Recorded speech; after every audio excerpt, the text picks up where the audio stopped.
Worry, depression, anxiety, इन तीनों में difference क्या है? हमारे साथ ही क्यों हुआ, मेरा ही बॉस मुझ पे गुस्सा क्यों कर रहा है, मेरी ही वाइफ मुझसे क्यों लड़ रही है, मेरे साथ ही ठीक क्यों है। प्रॉब्लम है। आपने कहा लाइफस्टाइल भी नहीं जी रहा होगा। हाँ, लाइफस्टाइल क्या है? लाइफस्टाइल एक ऐसा जीवनचर्या है जो हमें जानवरों से अलग करता है। अगर खाना और सोना ही जिंदगी है तो हम में और जानवर में कोई फर्क कोई नहीं है। फर्क अगर हम किसी को देखें, घर में किसी को स्ट्रोक आया है, पैरालिसिस आया है, बेसिक हम वहाँ पर बेसिक ट्रीटमेंट की अगर बात करते हैं, क्या हो सकता है? पानी पीने के लिए भी उनको बोलना पड़ता है कि पानी पियो। पियो। कितने पेशेंट से मैं बात करती हूँ, आप पानी पीते हैं? हाँ, जब प्यास लगती पीते हैं। तो ये बड़ा प्यास कॉमन लगती से है यार। प्यास लगती है तब पीते हैं, मतलब आप दिन भर में 2 या 4 गिलास 5 गिलास पानी पीते हो, राइट। जो आपकी बॉडी के लिए एडिक्वेट नहीं है। ब्लैक टी, ग्रीन टी, ये कहीं ना कहीं हेल्प करती हैं स्ट्रोक को रोकने में। सही है। कोई एक ऐसा टेस्ट हो सकता है, मे बी या जेनेटिक टेस्ट, जिसके थ्रू आप आने वाले 20-30 साल बाद कोई बीमारी को आज पता लगा लें? डेफिनेटली हो सकता है और जीनोम टेक्नोलॉजी ने ये किया भी है।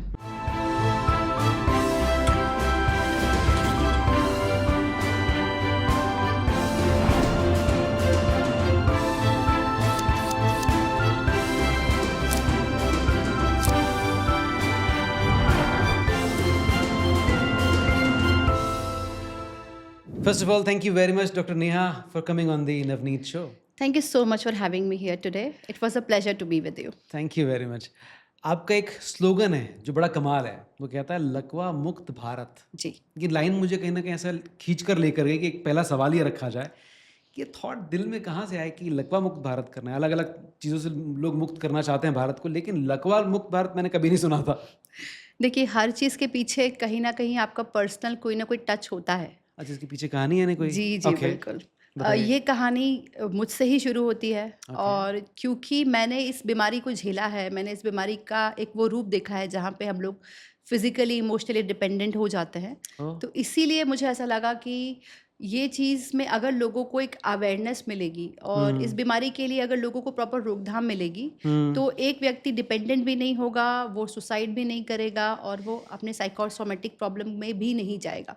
इससे मेरा बोलने का मतलब ये है कि जब भी किसी को लकवा होता है जी। तो वो टोटली डिपेंडेंट है। अब आप इमेजिन कीजिए, आप एक दिन सुबह उठे या आप काम पे गए और शाम को आपको अचानक से अटैक आया और जी। आपकी पूरी ज़िंदगी बदल गई। राइट। अब आप पानी पीने तक के लिए किसी और पर डिपेंडेंट हैं। जब ऐसा होता है तो उस व्यक्ति की मानसिक स्थिति इतनी ख़राब हो जाती है कि वो सोचता है कि मैं जी के क्या करूँगा। तो कहानी वहीं से शुरू होती है जहाँ से मैंने इस बीमारी को झेला। जी। 2008 मैं अपना पीजी करने यूके गई थी। ठीक है। पीजी मैं कर रही थी ऑर्थोपेडिक्स में। और वहाँ पे जाने के पहले इंडिया से मैंने आई सर्जरी करवाई थी। मुझे बचपन से चश्मा था, तो मैंने एक ठीक है। आंखों का ऑपरेशन करवाया, जो सिंपल चश्मा उतारने का ऑपरेशन होता है। हाँ। उस ऑपरेशन के 6 महीने के बाद मुझे ऐसा लगने लगा कि मुझे धूप में देखने में प्रॉब्लम हो रही है। ओके। तो उस प्रॉब्लम के चलते मैंने मेरे हस्बैंड से बात की, जो मेरे फियांसे थे उस टाइम पे। He is an eye surgeon, surgery उन्होंने ही की थी। ठीक है। तो मैंने उनसे पूछा कि मुझे ना ऐसा लाइट में नहीं दिख रहा है, मैं दिखने में लैपटॉप पे काम कर रही हूँ तो मुझे नहीं दिख रहा है। हम्म। तो वो बोले कि हो सकता है नंबर वापस आ रहा होगा। ठीक तो मैंने है। उनसे पूछा कुछ घबराने वाली बात तो नहीं है? वो बोले ऐसा तो कुछ नहीं है, बट तुम डॉक्टर को दिखा लो। आउट ऑफ नेग्लिजेंस, क्योंकि आप स्टूडेंट हो, आप काम भी कर रहे हो, आप ठीक पढ़ है। भी रहे हो, हाँ, आप अपनी हाँ। जीविका भी चला रहे हो। जी। तो मैंने बहुत अवॉइड किया डॉक्टर के पास जाना। हम्म। बट अल्टीमेटली 1 डेढ़ महीने बाद मुझे टोटली दिखना जब बंद हुआ, एक आंख से? दोनों आँख से। दोनों आंखों से? हाँ। ओह। तो मुझे घर के अंदर भी गॉगल लगा के बैठना पड़ता था, मुझे दिखता नहीं था। तो मैं डॉक्टर के पास पहुंची, एग्ज़ाम दे रही थी मैं कॉलेज में, उसके बाद में बैग टांग के मैं पहुंची। जी जी। मेरे कॉलेज के पीछे ही रॉयल हेलमशायर करके काफ़ी बड़ा न्यूरो का हॉस्पिटल था। मैं वहाँ पहुंची और उन्होंने मुझे देखा जैसे ही ऑप्थेल्मोस्कोप के ऊपर। फिर उन्होंने मुझे बोला कि आपका MRI होगा। तो ओके। मैंने बोला क्यों, आँख की प्रॉब्लम के लिए MRI क्यों करना है आपको? तो वो बोले नहीं, कुछ नहीं बताया, MRI में ले गए। MRI के बाद उन्होंने कॉन्ट्रास्ट एक और जांच किया। जो भी उन्होंने मुझसे बिना पूछे अपने आप डिसीजन लेके उन्होंने किया। 2-3 घंटे के चेकअप के बाद मुझे मालूम पड़ता है कि मुझे अब एडमिट होना है और मैं घर नहीं जा सकती ओके। और मैं इंडिया भी नहीं जा सकती क्योंकि ब्रेन इशू है जो ट्रैवल नहीं कर पाऊंगी। और उसके बाद मुझे भर्ती कर दिया। मैंने बहुत रेजिस्ट किया कि मैं अकेली हूँ, मैं तो कपड़े भी नहीं लाई, मैं कैसे करूँगी। हॉस्पिटल वाले इतने अच्छे थे कि कपड़े भी दे दिए, खाना भी दे दिया। ये सिर्फ यूके में हो सकता ये है। सिर्फ यूके में हो सकता है कि आप घर नहीं जाओगे। जी। फिर मैं बहुत डर गई थी, तो मैंने अपने घर वालों से बात करी कि ऐसा ऐसा हो गया, रिपोर्ट्स वगैरह शेयर हुई। सबका एक ही डिसीजन था कि तुम्हें हॉस्पिटल में रहना होगा। और अल्टीमेटली वहाँ पे मेरी सर्जरी हुई, और सर्जरी फॉर्चुनेटली इंडियन डॉक्टर्स ने ही की थी, तो बहुत अच्छे से हुई वो। बट सर्जरी के बाद जब मैंने आँख खोली तो मेरा प्रॉब्लम तो चला गया था, बट साथ साथ मेरा बॉडी का बैलेंस भी चला गया था। जब मैं उठी तो मेरी आँख तिरछी थी, मेरा फेस टेढ़ा था, मेरा एक तरफ का जो धड़ था वो वीक था। मुझे समझ में नहीं आ रहा था कि मैं मूव क्यों नहीं कर पा रही हूँ। ओके। फिर मुझे डॉक्टर्स ने आके बताया कि आप बहुत लेट हमारे पास आए थे, इस चक्कर में आपका कुछ कुछ एरिया जो है चलने का या बोलने का या देखने का इफ़ेक्ट हुआ है। मे बी ये टेम्पररी है, बट ये समय के साथ ठीक हो भी सकता है, नहीं भी हो सकता। तो जब ऐसा हुआ उसके बाद 1 महीना मैं हॉस्पिटल में थी, क्योंकि मेरे घर से कोई नहीं आ पाया, किसी के पास पासपोर्ट नहीं था। 1 महीने बाद मैं जैसे तैसे आई, इंडिया पहुंची, मैं ऑक्सीजन पे आई थी मैं यहाँ पे। उससे मैंने ये सीखा कि अगर ये सर्जरी समय पे ना हुई होती या मुझे अवेयरनेस होता तो मेरे साथ इतना सब कुछ एक साथ नहीं होता, जो मेरे लिए शॉकिंग था। ट्रू। अब जब हो गया प्रॉब्लम, वहाँ पे डॉक्टर्स ने, काउंसलर्स ने, फिजियोथेरेपिस्ट ने मेरी बहुत हेल्प करी। प्राइमरी रिकवरी मेरी यूके में हुई, जो फास्ट हुई, जो हमें इंडिया में देखने को उस टाइम पे नहीं मिलती थी। राइट। फिर मैं 3 महीना इंडिया आई। इंडिया में मेरा पूरा रिहैब हुआ, यहाँ पे मेरा रिपीट CT MRI हुआ। जब हमने देखा कि प्रॉब्लम जा चुका है, फिर मैंने ये ठाना कि अब मैं वापस जाऊंगी, I will change my field into neuro, and then यही फैसिलिटीज जो मुझे वहाँ मिली है वो मैं भारत में लेके आऊंगी। और उसके साथ हमने अब शुरू किया लकवा मुक्त अभियान, क्योंकि लकवा जब मुझे हुआ, आई डिडंट नो, मुझे नहीं पता था कि क्या हुआ, क्यों हुआ, मैंने क्या गलती करी, क्या हुआ, वाई मी। तो ये सिर्फ मैं नहीं हूँ, ये वो हर पेशेंट है जिसके साथ ये होता है, पर उसको ये नहीं पता होता कि इसका समाधान कैसे करना है, क्या होने से ये ठीक होगा। घबराना नहीं है, घर वाले पैनिक करते हैं। वो सारी चीज़ों के लिए काउंसलिंग, अवेयरनेस बहुत ज़रूरी थी, जो मुझे नहीं मिली। पर थैंकफुली मेरा पूरा जो बैकग्राउंड है उसमें डॉक्टर्स थे, तो मुझे मेंटल फिजिकल सपोर्ट बहुत मिला। पर हर परिवार में उतना सपोर्ट बैकअप नहीं होता है। तो लकवा मुक्त अभियान चालू हुआ था नेहा से, जो नेहा के लिए मिशन बन गया, और पिछले 15 सालों से हम इसी के ऊपर काम कर रहे हैं। बहुत अच्छा काम कर रहे हैं, और मैंने आपकी कुछ सक्सेस स्टोरीज जो हैं ऑलरेडी सुनी हुई हैं, किस तरह से आपने बहुत सारे लोगों की लाइफ को ट्रांसफॉर्म किया है। ये बीमारी जब आती है तो बहुत सारा टेंशन, ड्रामा, बहुत सारी डिप्रेशन लेकर आती है। जी। अगर हम बात करें इसको इस तरह से कि वरी, डिप्रेशन, एंग्जाइटी, इन तीनों में डिफरेंस क्या है? ये बहुत अच्छा क्वेश्चन है आपका, क्योंकि सबसे बड़ा मार्केट है आज के टाइम पे। देखिए, वरी हमें दिनचर्या में रोज होती है। ठीक है। कभी हमारी बाई नहीं आई, कभी हम ऑफिस के लिए लेट हो गए, कभी XYZ रीजंस जो हमारे डे टू डे एक्टिविटी में। तो worry is not something which is disease. Even anxiety, जब वरी थोड़ा बढ़ेगा तो एंजाइटी आएगी, वो भी टेम्पररी होती है। ठीक बात है। तो भी हम लोग बहुत ज़्यादा चिंता करते हैं कि अरे हमारे साथ ही क्यों हुआ, मेरा ही बॉस मुझ पे गुस्सा क्यों कर रहा है, मेरी ही वाइफ मुझसे क्यों लड़ रही है, मेरे साथ ही क्यों प्रॉब्लम है। तो वो जो एंजाइटी है ना, वो भी टेम्पररी होती है। ठीक है। पर जब यही चीज़ आपकी कंटिन्यू होने लग जाएगी, और उसमें आपके इतने लेवल तक एंजाइटी हो जाएगी कि आपके ब्रेन के जो मेन सिस्टम है वो शट डाउन होने लग जाएंगे। ओके। फिर आप जाएंगे डिप्रेशन में, जो एक बीमारी है जहाँ पे आपको डॉक्टर की हेल्प लेना काफ़ी ज़रूरी हो जाता है। ठीक है। और जनरली लोग क्या करते हैं, एंजाइटी के दौरान ही डॉक्टर के पास एंजाइटी में जाते हैं कि उनको घबराहट हो रही है, पसीने आ रहे हैं, एंजाइटी उनकी शुरुआत के लेवल पे। यस, उनको लगता है कि बीपी लो हो रहा है, और कई बार उस टाइम पर टेम्पररी बीपी लो होता भी है, दिल की धड़कन बढ़ती भी है। पर हमें ये समझना पड़ेगा कि कहाँ पे प्राइमरी केयर इंपॉर्टेंट है, कहाँ पे पैनिक कर रहे हो आप, कहाँ पे बीमारी है, कहाँ पे सिर्फ और सिर्फ आपका एक टेम्पररी फेज है ब्रेन का, जो अगर आप थोड़ा ब्रीदिंग कर लेंगे, थोड़ा उस जगह को छोड़ देंगे, वॉक कर लेंगे, इवन 1 गिलास पानी पी लेंगे तो ही 10% कॉग्निशन बढ़ जाता है, तो आपकी प्रॉब्लम थोड़ी कम हो जाएगी। और वो डॉक्टर आस्थाना की लाफ्टर थेरेपी, वो कितनी काम करती है? लाफ्टर थेरेपी हर जगह काम करेगी, क्योंकि व्हेन यू स्टार्ट लाफिंग आप सेरोटोनिन को रिलीज करोगे, which is your happy hormone. Right. जैसे ही वो आएगा, आपकी लाइफ के बाकी के जो स्ट्रेसफुल हार्मोन है वो दब जाएंगे। See, brain is a calculative thing, उसके फॉर्मूलाज है। अगर वो फॉर्मूलाज आपने सीख लिए, या आपने उस फॉर्मूलाज का मतलब सीख लिया, तो कोई भी बीमारी आपको कभी भी छू नहीं पाएगी। तो नपी तुली चीज है ये, इसमें कोई भी साइंटिफिकली ऐसा कुछ हिडन ट्रुथ नहीं है कि मुझे ही हुआ या उसी को हुआ। It's a formula. आपको वो फंक्शन पता है, किस हार्मोन को कब लाना है, किसको कब रोकना है। ठीक अगर है। आप वो सिंपल गणित सीख जाएंगे, your life will become very easy. आज वो गणित सीखते हैं। और मुझे बताइए कि जैसे हम लोग लाइफ में ऐसा बिना कारण हंसते हैं, हाँ। ये भी हेल्प करता है?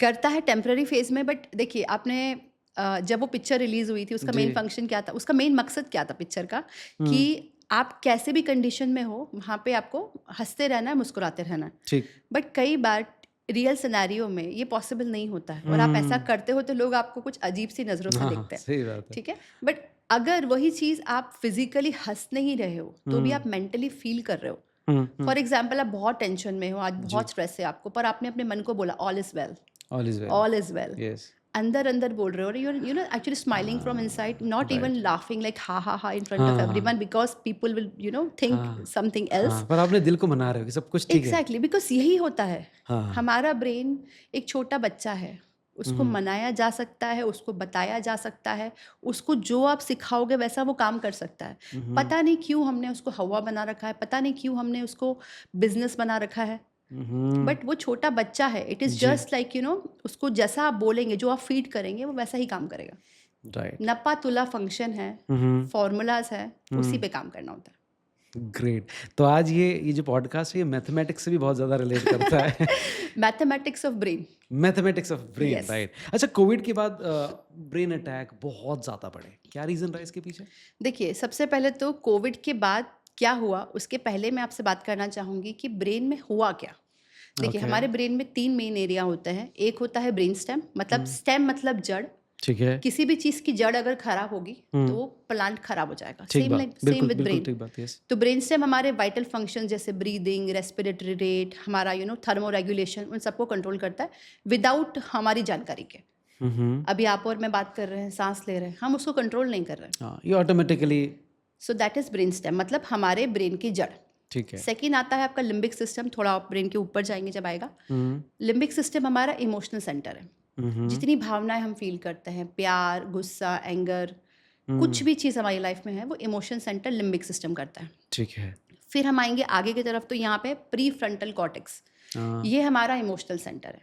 ठीक है। जितनी भी जगह की हमारी टास्क ओरिएंटेड चीज़ें होंगी, इमोशन स्टोर करके कैसे उसको व्यक्त करना है, कहाँ पे क्या बोलना है, क्या नहीं बोलना है, वो प्री फ्रंटल कॉर्टेक्स जो है वो उसको मॉनिटर करेगा। ठीक है। अब अगर आप गुस्से में हैं तो आप शांत नहीं हो सकते, आप शांत हैं तो आप गुस्से में नहीं जा सकते। तो ठीक ये बात। दोनों आपस में इट्स लाइक अ बैलेंस।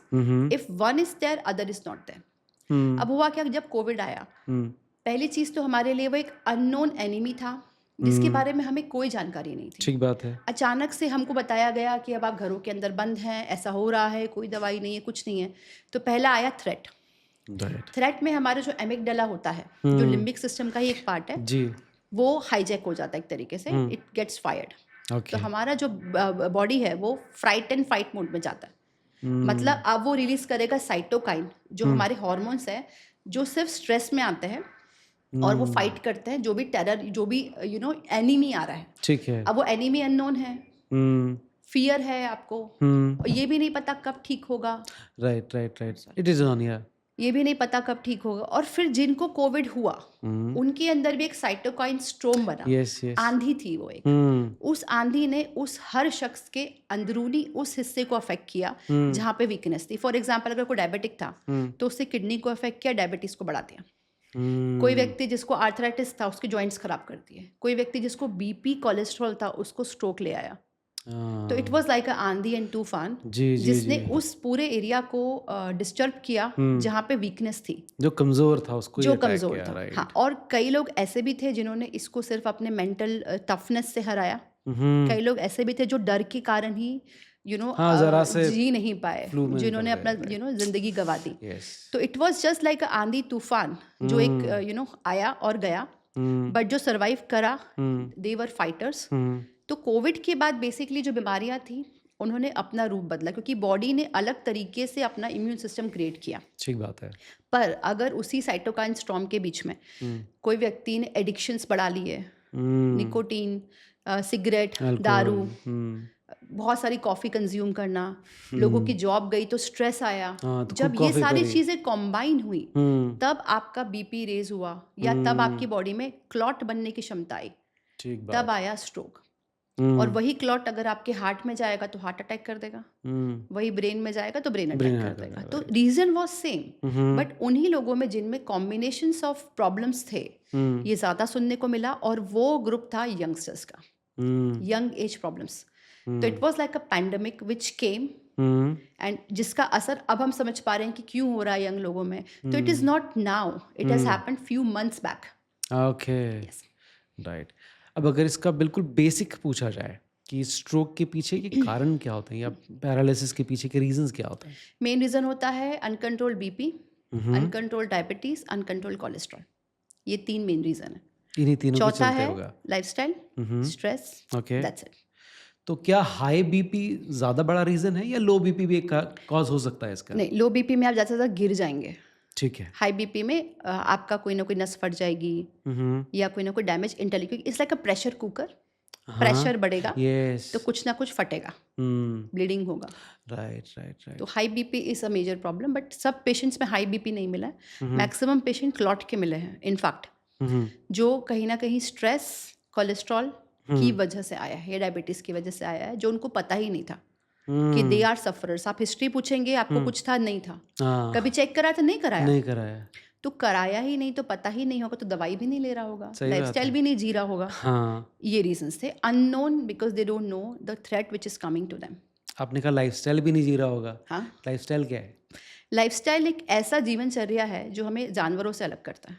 ठीक है, अगर खाना और सोना ही जिंदगी है तो हम में और जानवर में कोई फर्क कोई नहीं फर्क है, नहीं है। पर इंसान वही कर रहा था, हाँ, या वो कई लोग अभी भी यही कर रहे हैं। वो जीने के लिए नहीं खाते, खाने के लिए जीते हैं। So if you are eating more and if you are eating wrong kind of food which is putting more pressure on your gut, on your body, eventually on your brain and heart, that will create a lifestyle disorder, जिसको हम लोग commonly आजकल youngsters में देख रहे हैं। हम्म, तो एक बैलेंस्ड लाइफस्टाइल क्या है?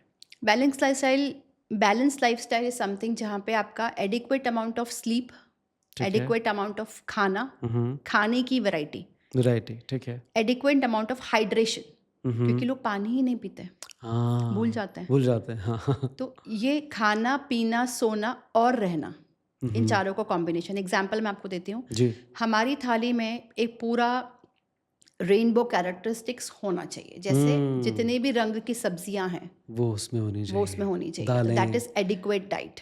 राइट। अब किसी को हो सकता है हरी चीज़ में गिलकी पसंद हो, किसी को करेला हो, किसी को लौकी हो, दैट्स फाइन।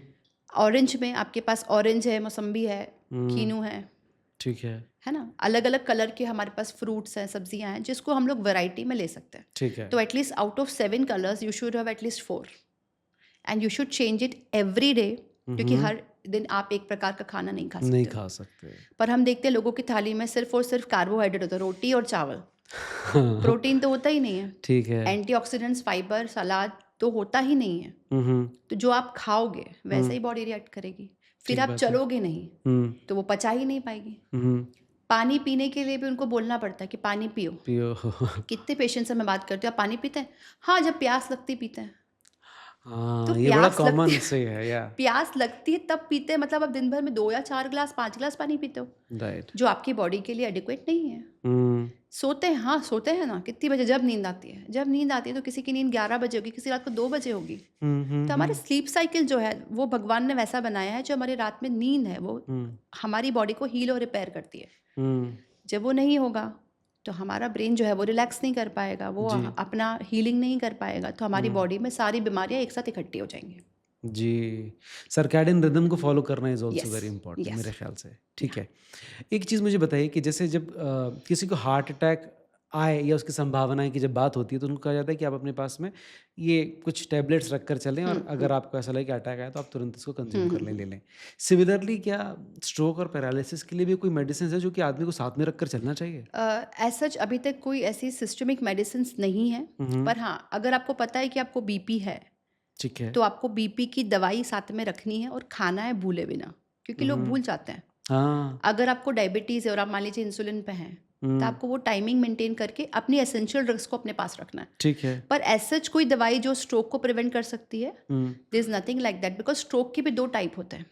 पहला टाइप होता है हैमरेज, ठीक है। जिसमें नस फट गया, हाँ। अब जब कोई चीज़ आपकी बॉडी में फटेगी तो या तो वो खून बाहर आ जाए तो डैमेज कम होगा, ठीक है। अगर वो खून अंदर अंदर ही, जाएगा हाँ। तो डैमेज ज़्यादा होगा, तो आप उसको तो प्रिवेंट ही नहीं कर सकते। सेकेंड टाइप होता है क्लॉटिंग, जिसमें अगर आप 4 घंटे में अस्पताल पहुंच गए तो आपकी जान भी बचाई जा सकती है और आपके स्ट्रोक को रिवर्स भी किया जा सकता है, ओके। पर वो भी पेशेंट को पता ही नहीं होता।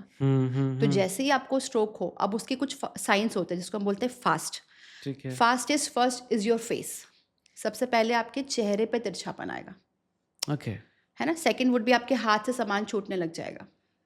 थर्ड इज एस, मतलब स्पीच, आपके शब्द जो है वो आप लड़खड़ाने लड़खड़ाने लगेंगे। लग जाएंगे, है ना। और T is time, which is time management. अगर ये 3 फीचर है तो आपको इमीडिएटली डॉक्टर के पास जाना है। ओके। जो भी नियरेस्ट प्राइमरी केयर फिजिशियन हो, हॉस्पिटल हो, you have to go there immediately so that वो आपका एमआरआई करें।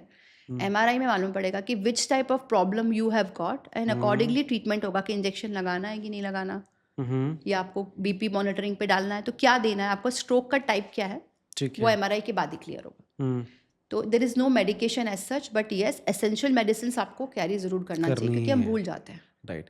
अगर हम किसी को देखें, घर में किसी को स्ट्रोक आया है, पैरालिसिस आया है, बेसिक, हम वहाँ पर बेसिक ट्रीटमेंट की अगर बात करते हैं, क्या हो सकता है? देखिए, अगर आपको लग रहा है कि आपके घर में किसी का चेहरा एकदम तिरछा होकर आवाज़ अड़खड़ा रही है, तो सबसे पहले तो आप उस व्यक्ति को कहीं सेफ जगह पे लिटाइए। लिटा दीजिए। क्योंकि जमीन ऐसे पर में क्या लिटा होता सकते है, हैं? हाँ, ज़मीन पे, पर तकिया बेड। सर के नीचे, कुछ उनके सर के नीचे कुछ रख दीजिए। ठीक है। बिकॉज मैक्सिमम पेशेंट्स में क्या देखा जाता है, वो लोग बाथरूम में नहा रहे होते हैं जब स्ट्रोक आया होता है और वहीं गिर जाते हैं, जी। तो उनको फ्रैक्चर भी हो जाता है, चोट भी लग जाती है और स्ट्रोक तो आया ही होता है। Yes yes yes. तो कभी भी ऐसा आपको लगे तो आप उनको लिटा दीजिए, बिठा दीजिए जहाँ पे उनका सर जो है वो कहीं टकराए नहीं, क्योंकि वो एकदम ही कोलैप्स हो जाते हैं ठीक पेशेंट। है ठीक है ठीक और है। साथ साथ में अगर आपको लग रहा है कि एकदम कुछ छूट रहा है उनके हाथ से, या बोलने की कोशिश कर रहे हैं और एकदम से आंखें तरा रही हैं या मुंह टेढ़ा हो रहा है, तो आप उनको बोलिए मत फोर्स कीजिए अपने आप को, try and breathe, relax them. उनको थोड़ा सा पानी पिलाइए, थोड़ा सा रिलैक्स कीजिए, ताकि वो पैनिक में और ज़्यादा उस सीवियरिटी को ना बढ़ाए। ठीक है। तो प्राइमरी इतना भी अवेयरनेस अगर कोई करेगा, हाथ के आप हाथ को मलिए, पैरों को मलिए, थोड़ा सा उसको उसके रेगुलेशन को नॉर्मलाइज कीजिए, तो थोड़ा सा इफेक्ट उसका कम आता है। ओके। तो ये छोटी सी चीज़ अगर कोई करता है तो हाँ। कहीं ना कहीं थोड़ा सा और बेहतर। पता होना चाहिए, घर घर में प्रॉब्लम्स हैं तो पता होना चाहिए कि क्या करने से कम हो जाएगा, हाँ, और डॉक्टर के पास तो इमीडिएटली आपको जाना ही है, जाना ही है। बट अनफॉर्चुनेटली इंडिया में होता ही है कि जब तक आप पहुंचते हो हॉस्पिटल, आपका एडमिशन होता है, 2-2.5 घंटा चला जाता है। दिस इज वेरी वेरी तो बिग 4 घंटे का गोल्डन आवर हम मानते हैं, तो वो बहुत उसमें ज़्यादा से टाइम 2.5 हमारा घंटे उसमें आपके जाता चले है। गए। एमआरआई की वेटिंग, हाँ। तो बहुत सारे लोग पहुंचने के बाद भी गोल्डन आवर में अपना लाइफ या अपना प्रॉब्लम बचा नहीं पाते हैं। तो दैट इज़ वन थिंग जहाँ पे हमको मेडिकल इंफ्रास्ट्रक्चर को थोड़ा सा और इम्प्रूव करना चाहिए, और कर भी रही है सरकार, बहुत कर रही है इसके ऊपर।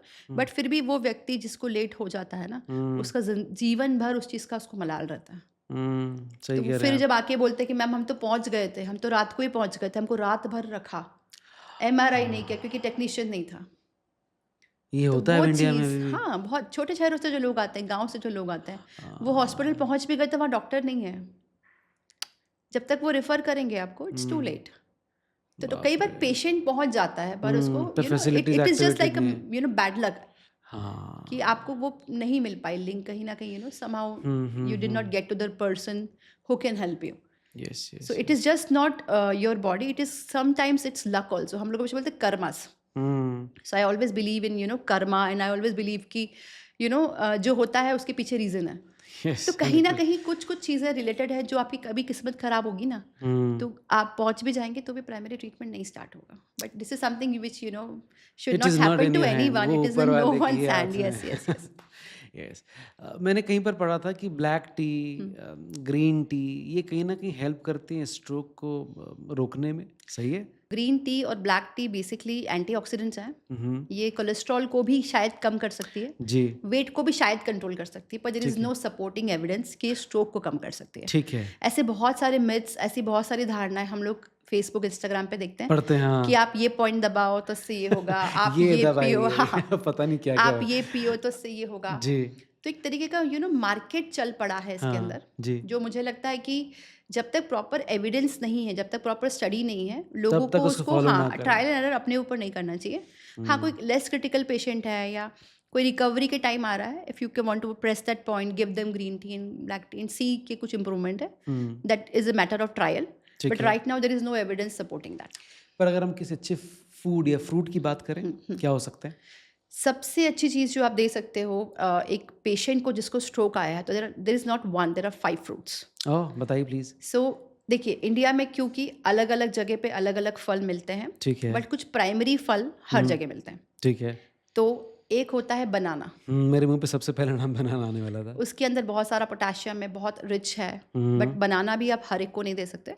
जिसको खांसी सर्दी की तासीर है वो नहीं खा ठीक है, वो पाएगा। नहीं खा पाएगा। सेकेंड वुड बी पपीता, हुँ, गुड फॉर डाइजेस्टिव हेल्थ, क्योंकि पेशेंट बिस्तर पे है, दवाइयाँ खा रहा है, ठीक है। पेट गड़बड़ होगा। Hmm, avocado is very good, okay. But avocado something not available Everywhere, everywhere, और yes. टेस्ट सबको अच्छा नहीं लगता, हाँ, है ना? तो अगर है आपके पास तो वो सुपर रिच फ्रूट है।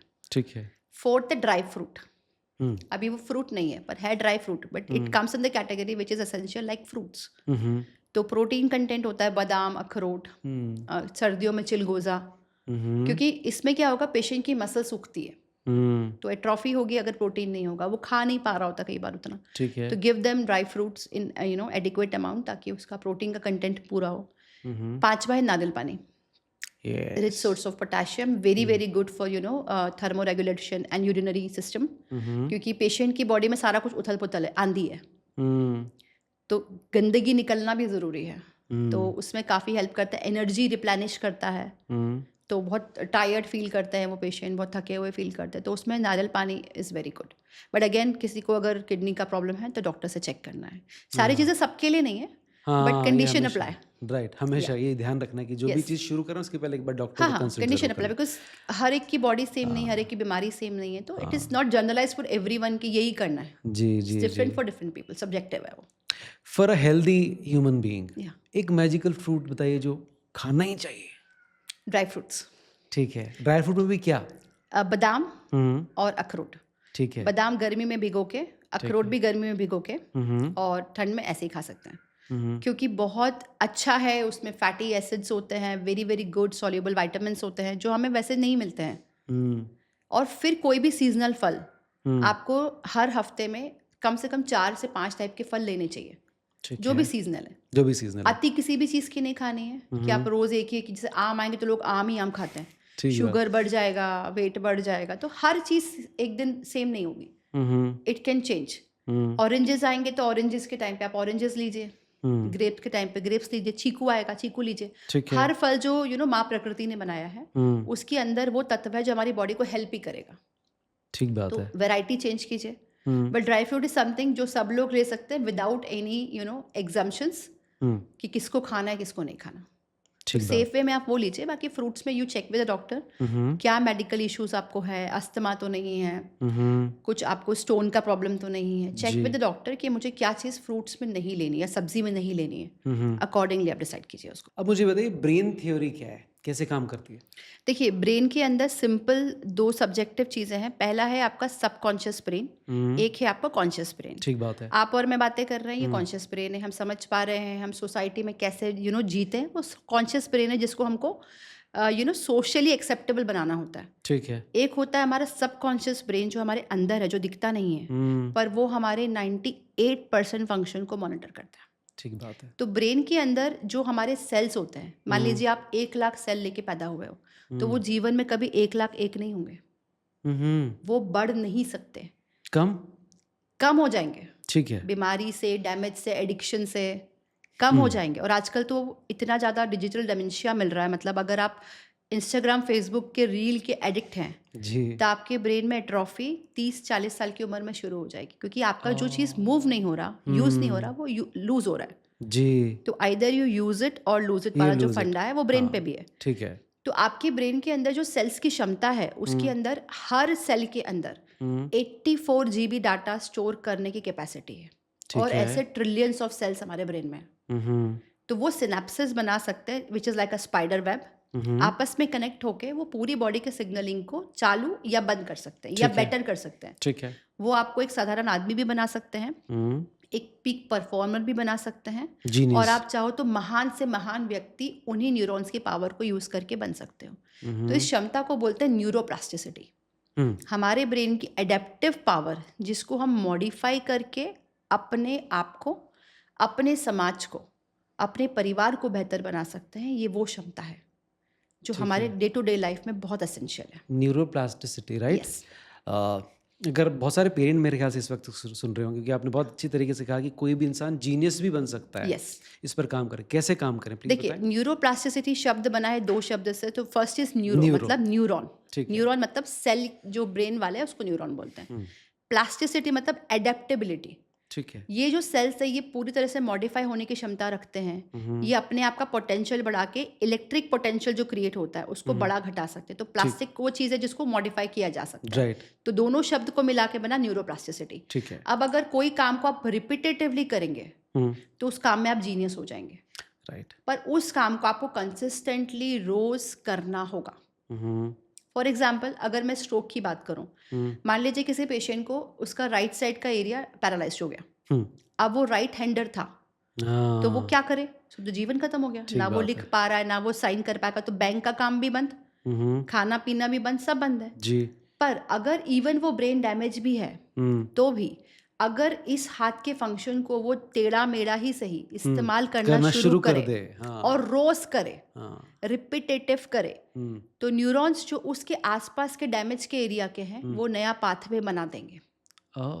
और ये हर चीज में हो सकता है। अगर आपको कोई चीज याद करनी है, आप उस चीज को लेके रोज बैठो जी, आप उसको मेमोराइज कर लोगे। आपको कोई अच्छी जॉब चाहिए, आप उसके बारे में रोज सोचो, आप उसको पालोगे। बिकॉज हमारा ब्रेन जो है ना, रियलिटी और फिक्शन में अंतर नहीं कर पाता। आप जो उसको दिखाते हो वो वैसे ही होता है। तो हम लोग कई बार मिरर टेक्निक यूज करते हैं। हम दिखाते अच्छा वाला हाथ है और ट्रीटमेंट हम खराब वाले हाथ पे कर रहे होते हैं, जिससे कि ब्रेन को लगता है कि मेरा हाथ चल रहा है। राइट। अगर आपका नीचे का धड़ पैरालाइज्ड है, आपको दिखाया जाता है कि आप चल रहे हो, तो ब्रेन को लगता है मैं चल रहा हूँ, तो वो वहां पे कंडक्शन भेजना शुरू करता है, पाथवे बनाना शुरू करता है। तो यही जो साइंस है सबसे एडवांस साइंस है, और इसी के ऊपर हम लोग पिछले 12-15 सालों से काम कर रहे हैं। टेक्नोलॉजी जिसको मैं भारत लेके आई हूँ ये वही है। तो न्यूरोप्लास्टिसिटी के लिए जो काम करने की एज होती है वो क्या होती है? किसी भी एज में कर सकते हैं? किसी छोटे बच्चे के साथ भी कर सकते हैं, किसी बुजुर्ग के साथ भी कर सकते हैं। अब बच्चों में जब हम बात करेंगे तो बच्चों की जो प्रॉब्लम्स होती है ब्रेन की वो अलग होती है। ठीक है। आजकल जो प्रॉब्लम्स मिल रही है वो है ADHD, मतलब हाइपर एक्टिविटी। आने वाला था, राइट। Hyper activity. तो हाइपर एक्टिविटी और कुछ नहीं है, जो मैंने आपको 3 सिम्टम बताए ना, ब्रेन स्टेम, लिम्बिक सिस्टम और फ्रंटल कॉर्टेक्स। ठीक है। इन्हीं तीनों में कुछ ना कुछ सिस्टम एरर है, तो वो बच्चा इमोशनली फिजिकली अनस्टेबल है।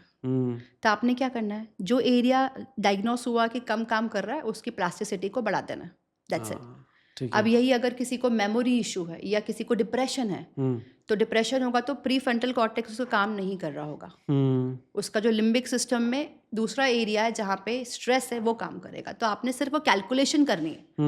तो न्यूरोप्लास्टिसिटी इतनी ब्यूटीफुल थ्योरी है जी कि विद कैलकुलेशंस आप उस चीज को अगर नाप सकते हैं, देख सकते हैं, समझ सकते हैं, आप उसको मॉडिफाई भी कर सकते हैं। फिर कोई भी बीमारी हो, पार्किंसंस हो, मोटर न्यूरॉन डिजीज हो, स्ट्रोक हो, चाहे वो एक नॉर्मल व्यक्ति जो अपने आप को जीनियस बनाना चाहता हो, it works for every single person. Super, बड़ी कमाल की चीज़ आपने बताई। बहुत सारे ऐसे पेरेंट हैं जो कि ADHD को लेकर बड़े परेशान होते हैं। आई एम श्योर ये सुनकर बड़े खुश होंगे। बट क्या आपको पता है ADHD बड़े लोगों में भी होता है? It is just not in childs. हाँ, तो किसी भी एज में हो सकता है। Yes, because it is just a hyperactivity in firing of your brain. तो कई बार आप देखते होंगे, आपके अगर ऑफिस में या कहीं पे एक व्यक्ति नया ज्वाइन हुआ है, बोलता है यार मेरे से हो नहीं रहा, मैं कर नहीं पा रहा, मैं परफॉर्म नहीं कर पा रहा। ठीक है। ऐसा कई बार न्यूली मैरिड कपल्स में भी होता है, मैं परफॉर्म नहीं कर पा रहा। ठीक है। So this is what hyper activity. But जब ये रोज होगा तो फायरिंग होगी, एमिगडाला आएगा जो फाइट एंड फ्लाइट रिस्पॉन्स लेके आएगा, तो फिर ये आपकी ADHD होगी, जिसको डायग्नोस करना बहुत जरूरी है। तो बच्चे तो फटाफट ठीक होते हैं बिकॉज वो समझते नहीं है। बड़े लोगों में ये चीज पता चलने में टाइम लगता है, बट ये कोई बीमारी नहीं है। It is just a malfunctioning of the brain, ठीक है, which if you know how to diagnose, it is treatable ठीक है, विदाउट मेडिसिन। तो क्या रणवीर सिंह को ADHD का प्रॉब्लम है?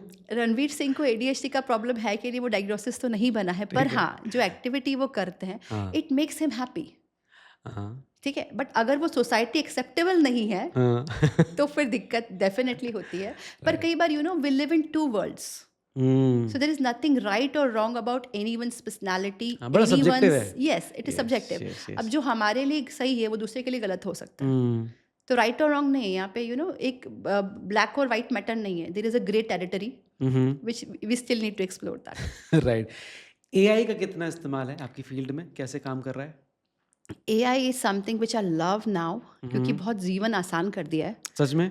आने वाले समय में हो सकता है कि हम लोग एआई के ऊपर एक पूरा एक सेमिनार ही करें, क्योंकि पहले ऐसा था जब एआई आया तो थ्रेट था हमारे लिए कि यार डॉक्टर्स को रिप्लेस कर देगा, हाँ, ये कर देगा वो कर देगा। पर एआई के पास सिक्स सेंस नहीं है तो रिप्लेस नहीं कर सकता, बट वो हमारा Yes. काम आसान कर सकता है। आसान कर सकता है। अब उसमें क्या हुआ, अगर हम पहले ब्रेन को चेक करेंगे तो क्या करेंगे, सीटी स्कैन, एमआरआई, एक तो बहुत महंगा है, प्लस जी। वो रेडिएशन होता है, हर व्यक्ति अफोर्ड नहीं कर पाता।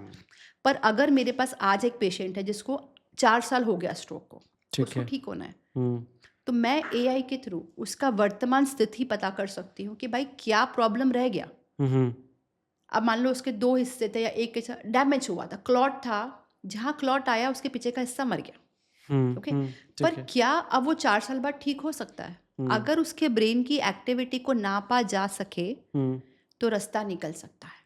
हाँ, और ऐसा एक नहीं, अभी हमने एआई को इंदौर में इंट्रोड्यूस किया है लगभग 6 मंथ पहले, ठीक है। और इस 6 मंथ में हमारे पास 108 केसेस हैं, जो ऐसे केसेस हैं जो बिल्कुल क्रॉनिक थे, जिसको कोई ठीक नहीं कर पा रहा था। ओके। उन पेशेंट में हाइपर एक्टिविटी थी, वो काट रहे थे, मार रहे थे, सामान फेंक रहे थे, बहुत ज़्यादा एग्रेसिव थे, वो तक शांत हुए हैं। जो बोल नहीं पा रहे थे वो बोलने लगे हैं, ओह सुपर। जो चल नहीं पा रहे थे चलने। तो क्या हुआ, ब्रेन तो वही है, पर आपने ये पता कर लिया कि भाई क्या हेल्प मिल सकती है, या क्या हेल्प आप पैसिवली दे सकते हो। तो कितना आसान है, आपने चीरा फाड़ी नहीं करी, जी। आपने कुछ उसके अंदर इन्वेजिवली उसको चुभाया नहीं, और उसका एक सॉफ्टवेयर के थ्रू इमेज आ गया। अब आपने उसकी ब्रेन की रीडिंग कर ली कि भाई तुम्हारा कॉग्निशन इतना है, तुम्हारा विजुअल पावर इतना है, ऑडिटरी इतना है, ये चीज़ कम है, ये चीज़ ज़्यादा है। जी। अब जो कम है उसको बढ़ाना है, जो ठीक है उसको मेंटेन करना है। तो it is so easy, without चीरा फाड़ी, विदाउट काटापिट्टी, without drugs, non invasive approach, helpful for all the patients जिनको ब्रेन में कोई भी पैथोलॉजी है। ओह सुपर, बहुत सुंदर। कोई एक ऐसा टेस्ट हो सकता है, मे बी या जेनेटिक टेस्ट, जिसके थ्रू आप आने वाले 20-30 साल बाद कोई बीमारी को आज पता लगा लें? डेफिनेटली हो सकता है, और जीनोम टेक्नोलॉजी ने ये किया भी है। मैं आपको एग्जांपल देती हूँ। हमारे पास अब एक पेशेंट आ रहे हैं जिनकी फैमिली हिस्ट्री है पैरालिसिस की, बल्कि ऐसा बोला जाता है कि लकवा अनुवांशिक नहीं है। ठीक है। यार ये किसी को हेरिडिटरी में नहीं होता है, but there is one family जिनकी फैमिली में 7 जनरेशन में पैरालिसिस है। ओह। तो उन्हीं की जो एक बेटा था, उन्होंने मुझे आके बोला कि मैम मुझे नहीं ये हो, ऐसा कुछ आप कर सकते हो। ठीक। तो हमने वो लड़के का टेस्ट किया। उस लड़के के टेस्ट में और जो उसके फादर का टेस्ट था, उसमें काफ़ी काफ़ी सेम ट्रेट्स मिले। ठीक। तो उससे फिर हमने ये समझा कि देखो भाई, आपके पापा का ये ट्रेट था, आपका भी ये ट्रेट है, पर्सनैलिटी सेम है, ट्रेट सेम है, तो आपके ये जो पापा ने यहाँ पे गलती करी है, उस चीज़ को आप चेंज कर दो। ठीक है। तो देखो, आने वाले समय में तकलीफ को हम रोक शायद ना पाएं, पर अवेयरनेस से हम उसको डिले भी कर सकते हैं, क्या? और जो उसका प्रकोप आने वाला है, एग्रेशन आने वाला है, या जो सिवियरिटी आने वाली है, उसको भी हम कम कर सकते हैं। राइट। तब वो जब बच्चे की काउंसलिंग हुई तो उसको ये बताया गया कि देखो तुम बहुत स्ट्रेस करते हो क्या?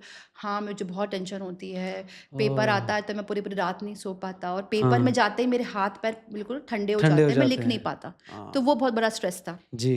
तुम खाना टाइम से खाते हो क्या? मुझे तो भूख ही नहीं लगती, और मुझे इतना लगता है कि मैं लोगों से दूर रहूं, लोनली रहना चाहता हूँ। तो ये सारे वो ट्रेड्स है जो वो डेवलप कर रहा है, जो आगे जाके ब्रेन को डैमेज सब्सिक्वेंटली करेंगे। ठीक है। तो जीनोम टेस्ट जो है, जी, ये कैसे कराया जा सकता है, इसके बारे में थोड़ा सा प्लीज़ कुछ बताएं। जी, जो हम लोग रिकमेंड करते हैं वो बेसिकली बहुत सिंपल है, वो आपके सलाइवा से टेस्ट होती है। ठीक है। तो यूजुअली ब्लड वगैरह देने में पेशेंट बहुत घबराते हैं, डरते हैं। स्पेशली छोटे बच्चे हो तो आप ले नहीं सकते। Yes. पर सलाइवा के थ्रू ये जीनोम टेस्टिंग होती है, और इसमें आपके लगभग 500 पेज की रिपोर्ट आती है, और कितनी बीमारियों के बारे में पता चल जाता है? लगभग 222 ट्रेट्स के बारे में पता लग जाता है, और उसी के अंदर आपके होने वाले रेप्लिकेशन, जैसे फॉर एग्जांपल आपको क्या खाना चाहिए, क्या नहीं खाना चाहिए जो आपके लिए आपकी बॉडी के लिए अच्छा नहीं है, ठीक है। किस टाइम पे आपको एक्सरसाइज करनी चाहिए, बिकॉज आप देखते होंगे कि बहुत लोगों को जिम में हार्ट अटैक आ रहा है। यस। क्योंकि उनका जो ट्रेट है, जो जीन है, वो उस टाइम पे, जिस टाइम पे वो एक्सरसाइज कर रहे हैं, उस टाइम पे करने के लिए नहीं बना है। और उनको पता नहीं है, वो तो जो सोसाइटी कर रही है वही हाँ, कि कर रहे सुबह हैं। ही करना है, हाँ, शाम अब को कई ही बार करना है। सुबह आपकी हार्ट उतना लोड लेने के लिए रेडी नहीं होता है, हम्म, ठीक है? साथ-साथ में क्या फ्रूट, सब्जी हम्म, किस मात्रा में आपको लेनी चाहिए? ठीक क्या है। आपको कॉफ़ी पीनी चाहिए? क्योंकि हम लोग लोगों को देख के कॉपी करते हैं, हाँ है ना? जी। क्या हमको एंटीऑक्सीडेंट्स जो अच्छे हैं बोला जाता है, क्या हमें कितने खाने चाहिए, किसको नहीं खाना चाहिए? जी। एग्ज़ाम्पल मैं आपको देती हूँ। कोविड के टाइम पे हमने इम्यूनिटी बढ़ाने के सब तमाम नुस्खे अपनाए। जी, तो एक नुस्खा था हल्दी हल्दी वाला दूध हल्दी पीने पानी। का। जी, तो उसमें एक प्रोडक्ट होता है करक्यूमिन। हाँ, तो करक्यूमिन जो है ना, इट्स एक्टिव एजेंट ऑफ हल्दी, जो हल्दी को हल्दी बना के मेडिसिनल वैल्यू देता है। ठीक। तो लोगों ने इतने स्मार्टनेस दिखाई कि करक्यूमिन का एक सप्लीमेंट बना लिया। अब वो सप्लीमेंट हम लोग खाने लगे। जी, पर क्या आपको पता है कि 97% इंडियन पॉपुलेशन करक्यूमिन रेजिस्टेंट है। ओहो, अब वो करक्यूमिन खाते हैं, उनको लगता है इम्यूनिटी बढ़ रही है, पर वो जाके लीवर में इकट्ठा होता है। हाँ, 1 साल 1.5 साल बाद जब लीवर का प्रॉब्लम होगा, जब मालूम पड़ेगा कि करक्यूमिन से था, हाँ, जो मैं हाँ, अच्छा समझ के खा खा रहा था। रहा था अभी तक। और कई लोग कॉफ़ी में भी ऐसा ही करते हैं, उनको हाँ, लगता है हाँ, कॉफ़ी से एनर्जी आएगी, किक आएगा। हाँ, किक बट मिलता है ना वही एक सडन। हाँ, हाँ, पर वो उनके ऑर्गन को डैमेज कर रहा है, क्योंकि वो उसके लिए इनटॉलरेंट है। सेम विद ग्लूटेन, आटा, जी, सेम विद मिल्क। तो बहुत सारी चीज़ें हमारी बॉडी के लिए नहीं बनी है। हमारी सबकी बॉडी यूनिक है, और हम सबकी बॉडी में 46 पेजेस लिखे हुए हैं जो भगवान ने लिखे हैं। अच्छा, क्या है हर वो? पेज का आगे और पीछे का साइड है, एक साइड है पापा का साइड, एक साइड है मम्मा का साइड। ठीक है। These are our DNAs 46। ठीक है, तो वो पेज पे हर चीज़ इंस्ट्रक्शन मैनुअल छप के आया है, ठीक है। पर हमें पता ही नहीं है। तो अपना इंस्ट्रक्शन मैनुअल पढ़िए, जी, और जो उसमें करना चाहिए वो कीजिए, और जो नहीं करना चाहिए उसको हटाइए। सोसाइटी में सब कर रहे हैं तो आप भी करेंगे, ऐसा नहीं है। आपको क्या करने से फायदा होगा, ये आपकी बॉडी के लिए क्या आने वाले 20 साल में, 10 साल में अच्छा होगा, कैसे आप अपनी हार्ट की लाइफ बढ़ा सकते हैं, जी, कैसे बीमारी मुक्त हो सकते हैं, ये इंस्ट्रक्शन मैनुअल में लिखा हुआ है ऑलरेडी। सुपर। तो उसको पता करके आप अपनी बॉडी को, अपने लाइफ को, अपने आने वाले फ्यूचर को सिक्योर कर सकते हैं। सुपर जिनोम टेस्ट अच्छी चीज पता चली जीनोम आज। Test, yes, it's future of medicine. Right. मेरा आखिरी क्वेश्चन आपसे ये है कि क्या पैरालिसिस का पेशेंट पूरी तरह ठीक हो सकता है? डेफिनेटली मेरा जवाब हमेशा इस चीज़ के लिए हाँ होता है। आप हर बीमारी को रिवर्स कर सकते हो, आप हर बीमारी को चेंज कर सकते हो। सिर्फ आपको चेंज करने की ज़रूरत है माइंडसेट। बिकॉज आप जो यहाँ डालोगे, जो फीड करोगे, वही होगा। आप अपनी उम्र को भी रिवर्स कर सकते हो, आप अपनी बीमारी को भी रिवर्स कर सकते हो, आप अपनी तकलीफों को भी रिवर्स कर सकते हो, बशर्ते आपने उस चीज़ को पॉजिटिव माइंडसेट के साथ किया है, डिटर्मिनेशन के साथ फॉलो किया और कंसिस्टेंटली किया। Neuroplasticity, yes, everything is possible. Great. Thank you very much Neha, यहाँ पर आने के लिए, इतनी Thank you. खूबसूरत बातें करने के लिए। And I am Thank you sure so आपके much. इस पॉडकास्ट के ऊपर आने पर आपने बहुत सारी पॉजिटिविटी स्प्रेड करी है कि कोई भी बीमारी हो उसे ठीक किया जा सकता है। लकवा मुक्त अभियान। लव का मुक्त अभियान। Congratulation. Thank you so much. Thank you.